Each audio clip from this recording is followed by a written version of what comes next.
विफाकी काबीना का इजलास खत्म। PTI पर पाबंदी का मामला ज़ेर गौर नहीं आया। वज़ीर आज़म शहबाज शरीफ की ज़ेर सदारत विफाकी काबीना का इजलास हुआ, जिसमें अहम मामलात पर गौर किया गया।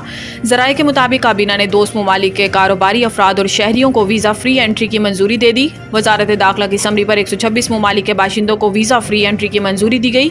इन ममालिक के लिए डिजिटल वीज़ा देने की मंजूरी दी गई। ज़राए का बताना है कि इजलास में SECP एक्ट 1997 के तहत खसूसी अदालत के क़याम, निजकारी कमीशन के बोर्ड के अराकीन की तादाद में इजाफे और मतरूका वक्फ इमलाक बोर्ड के चेयरमैन की तैनाती की मंजूरी दी गई। जबकि काबीना ने पाकिस्तान और डेनमार्क के दरमियान MOU पर दस्तखत भी किए। MOU पर दस्तखत की भी मंजूरी दे दी। ज़राए के मुताबिक विफाक की 2021-22 और 2022-23 के लिए पॉलिसियों पर अमल दरामद की रिपोर्ट काबीना में पेश की गई। ज़राए का कहना है कि काबीना में PTI पर पाबंदी का मामला भी ज़ेरे गौर आना था, ताहम इजलास में इस मामले पर कोई गौर नहीं किया गया। ज़राए ने मजीद बताया कि काबीना इजलास में साबिक सदर आरिफ अलवी, इमरान खान और कासिम सूरी पर आर्टिकल 6 लगाने का मामला भी ज़ेरे गौर नहीं आया। IPP से हाथ जोड़कर कहें हमसे गलती हो गई, मुआहिदे खत्म करो। मुस्तफ़ा कमाल इस्लामाबाद में नेपरा हेडक्वार्टर के सामने मीडिया से गुफ्तगू करते हुए रहनुमा MQM पाकिस्तान मुस्तफ़ा कमाल का कहना था कि दोस्त ममालिक से हाथ जोड़कर कहें कि कैपेसिटी पेमेंट्स की शिकें ख़त्म की जाएं। मकामी 70% IP से हाथ जोड़कर कहें गलती हो गई, मुआहिदे ख़त्म किए जाएं। पाकिस्तान में ज़रूरत से ज़्यादा बिजली मौजूद है। मुस्तफ़ा कमाल का मजीद कहना था कि हमारे पास ज़्यादा बिजली बनाने की सलाहियत मौजूद है। पाकिस्तान में 17 घंटे की लोड शेडिंग की जा रही है। दही इलाकों में 4-4 दिन तक बिजली नहीं होती। बिजली की लोड शेडिंग के बावजूद बहुत ज़्यादा बिल आ रहे हैं। ये हालात हो गए हैं कि बड़े भाई ने छोटे भाई को बिजली के बिल के पैसे मांगने पर कत्ल कर दिया।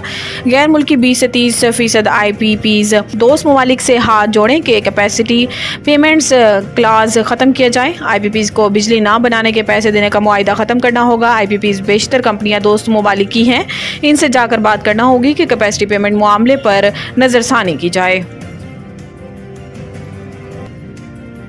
इस्लामाबाद हाई कोर्ट इलेक्शन तरमीमी एक्ट के खिलाफ दरखास्त पर लॉर्जर बेंच तश्कील देने का अदनिया।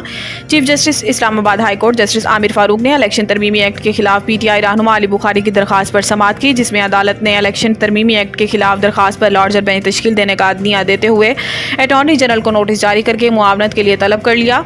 अदालत आलिया की जानिब से वजारत कानून और इलेक्शन कमीशन को भी नोटिस जारी कर दिए गए और इस हवाले से 10 रोज़ में जवाब तलब किया गया। वकील के मुताबिक इलेक्शन एक्ट में तरमीम की रिटायर्ड जज को ट्रिब्यूनल जज मुकर्रर करने की शिक शामिल की गई है। बाद अदालत ने केस की 10 रोज़ा बाद दोबारा समाअत के लिए मुकर्रर करने की हदायत कर दी।